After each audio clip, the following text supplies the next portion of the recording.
network along with me that said something about it. Both of those people apologized, as did I.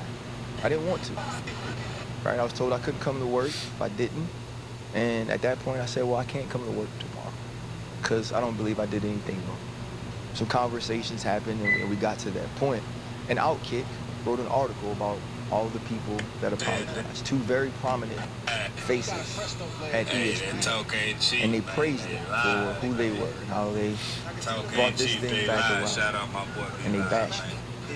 Talked about how negative I was and spoke about me in such a nasty way. And I sent an email at that time to Burt Magnus and Dave Roberts, who were working. Because we were on an email talking about how we were going to handle it. And I was very poignant in saying, you have to watch who you listen to about me. There's certain people who want to paint me as a certain thing. Certain people who want to devalue my voice. Certain people who, no matter what I do, with all the great I do, they've never mentioned that. But in this case, there's three people who are very important to this network, who all did the same thing, who all responded in the same way, and only one of us was vilified. And only one of us was a black man. And so, how poignant, how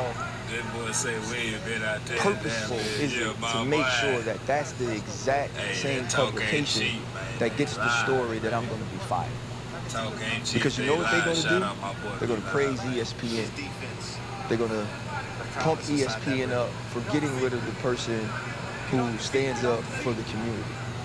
And they're going to say that these are all the reasons why I didn't belong on TV in the first place.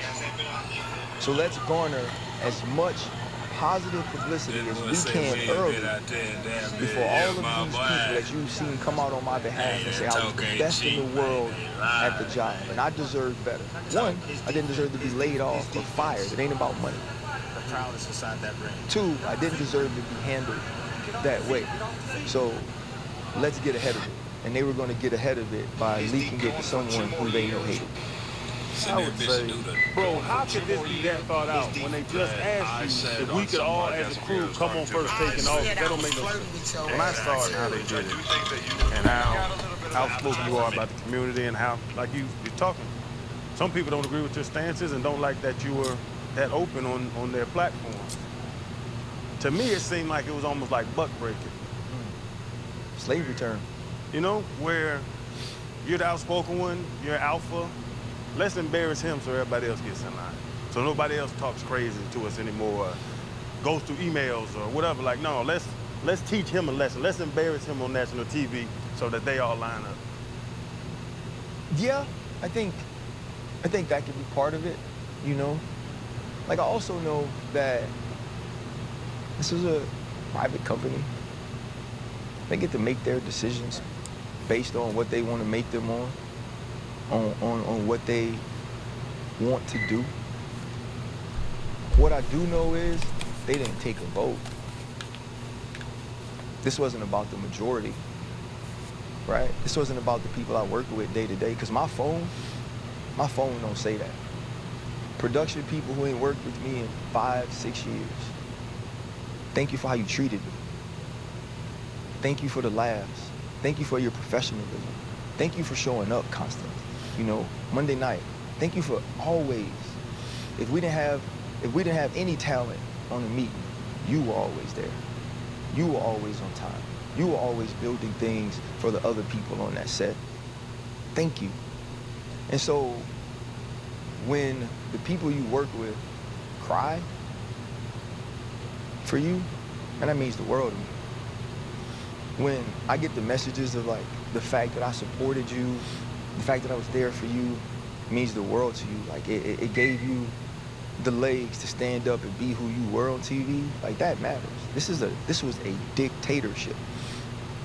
A person or a group of persons, very small group. They didn't poll the majority. They didn't ask that question. Because you asked that question, now you gotta say, even though you told me just how important he was, I don't care. I don't care. I know how important you think he is, and you work with him every day. I don't care how important you think he is. I don't like him. People like me don't like it. They keep calling my phone. I don't want my phone to ring no more. Right? There's other things I'll defend. I'll defend talking about another executive. I'll defend that. I'll defend sabotage. I'll defend getting sued. I'll defend all those things. What I'm not gonna defend is you standing up for Angel Reese and everybody being mad about the way he did it. Or about what you said about, I'm not gonna defend that. No. I'm not gonna defend you standing on 10 toes for them all the time. It's not what I'm gonna do. I'm not gonna take those calls. Going for 2 more and years with that was the decision that was made. And I believe that has a large role in why it was made. Bro, we know how much you love what you do and how hard you work and how passionate you are. And we've seen numerous occasions where we've had opportunities on this show to make X amount of money, and you help us understand that it's not about the money. This is about the quality of the work that we have to put out and the lives it's going to touch. So we agree with you. It's not about the money. It's never been about that. It's about your job and simply what you love to do. But when you text me, like all the other people you spoke about, I said, man, this man lying. April Fool's, it ain't even April. I didn't believe him, but I didn't want to respond that way because it caught me off guard. And I was like, ain't no fucking way these people are that stupid to do one of their best, but people like that. And I ain't saying that because we robbed, but I just know what it is.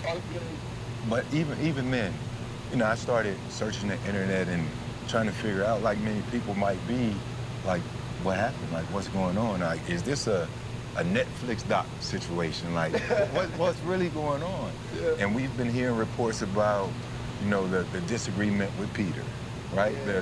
They're trying to pit you and Pat against each other. And so many other things people are trying to stir up and figure out what's going on. Like Chan said, like they're looking and waiting for a scandal, right? Yeah. But it's simpler than that. Oh yeah, it's no scandal. Let me be very clear. I love Pat.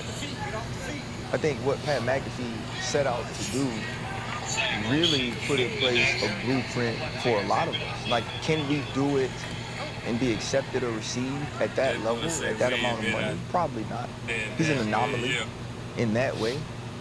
But I respect and admire what he's built so much. Peter Schrager, like me and Peter don't have an issue, right? I would think if you ask him right now, obviously after what went on with us, there's been nobody that's nicer to him. And I do want to address that as well. Going into last season, that was when I met with the executive and say, hey, look, I can only see one reason why you'll have a problem with me, because it's not my work. And I get my schedule. I'm supposed to work Thursday, Friday on Get Up and First Take. I fly in on Wednesday night. That's what my schedule says. So I fly in on Wednesday night. I never get an email. I never get a text message. Normally you get that about the production, and I don't get that. So I wake up in the morning, and I was like, well, you know, I'm not working. I'm texting, hey, am I off of it? And I cut the TV on, and Taylor and Will on, which, like, I'm happy for them. Them boys worked hard to get that opportunity, right? Go do your thing. But I was upset because, wait, you can't call me and tell me that the schedule's changed? I don't deserve the respect of believing that this is my schedule? And along with some other people, we built Get Up. That junk was dying. Your original idea didn't work. So it was Dan, and it was Marcus, and it was Culture Wednesday with me and Dominique. That's why that show lasted to be what it is that you turned it into now. And the people who I built that with, y'all just couldn't call me and just tell me, RC, we made another decision. And I asked, man, and another thing I'm mad at myself, I begged and begged to be back on that show, because it meant so much to me that we built it and to be on it. And he just kept telling me, people aren't doing both shows. Dan's doing both shows all the time. Damian Woody's doing both shows all the time. Peter Schrager's doing both shows all the time. And so I'm already feeling something.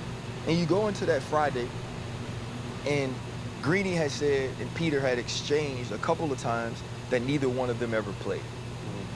And we're talking about CeeDee Lamb, and I tried to be very thoughtful in the way I approached it, because I wasn't trying to say you don't have an opinion because you didn't play. I was trying to say you have a different opinion because you didn't play. And maybe I didn't get that across in the right? I can accept that. But then he raises his voice at me. He's like, don't belittle me and this and this. And in the moment, I'm like, I'm on TV. I'm not finna have that back and forth. Let me be calm, let me de-escalate this, and let me truly explain what I mean. That the in-helmet perspective is different than the out-of-helmet perspective. And so we get in the break, man, and I walk off, right? Because I'm upset, because I'm knowing what's gonna happen, because he said I belittled him and he raised his voice at me. And he's like celebrating the segment, like it's a great segment. But I'm already knowing the person who loves you don't love me, and they make decisions here, and we just had that happen. And while he's celebrating, I'm just telling him, I'm like, man, like, don't effing disrespect me like that. Because I'm knowing what's going to happen. Now, at this point, I'm standing over here, right? I've gotten out of my chair, which is 2 away from him. I'm standing over there.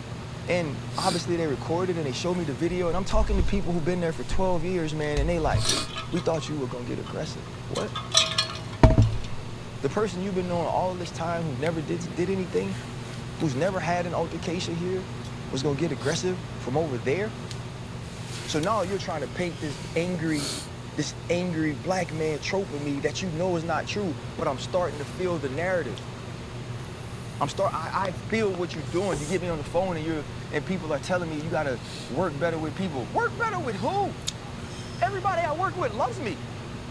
Like, they saying these boys being too vocal, man. I work with, a black man being too vocal about things. Like, I ain't the best teammate. Hell, Jason Kelsey called me just to tell me that.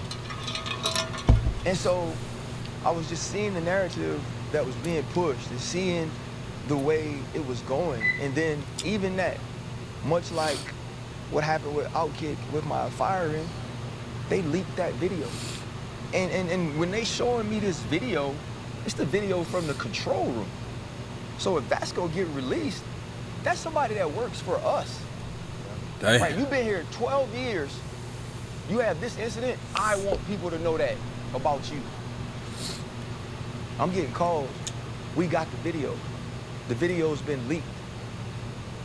We're gonna show this. And honestly, I was trying to keep my job at the time. I should have told him, show it. Show him that he celebrated. Show him that I walked away. Show him that I was a 46-year-old man that said the F word from 15 feet away from somebody. But me and Peter talked. Me and Peter fixed that. Me and Peter had the conversation. Me and Peter moved on from it, right? And what I wanted to do from him, from that point on, because I heard what he said, I never wanted to make him feel that way, whether intentionally or unintentionally. So anything he wanted to do on TV, any point he made, any conversation he wanted to have, I was gonna have it with him. I was gonna support him. I was gonna be a good teammate, because that's what I did for everybody else. And like, that was unfortunate, but that's not why I'm fired. You're a stand-up guy. You've always preached accountability. Looking back over your 11 years at ESPN, 11, 12, is there anything you would do differently, or do you leave knowing that you were fully yourself, or, you know, what are your thoughts, man? It's a good question. It depends on when you ask me. You know? Like, you ask me, like, when I see people in public, like OGs and like aunties and stuff, and they tell me they proud of me, and they proud of, like,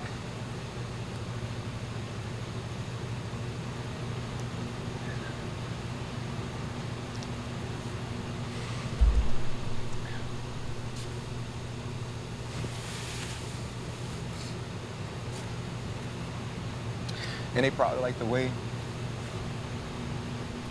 I'm gonna get it out, brother. I represent. I'm gonna get it out of you. Yeah.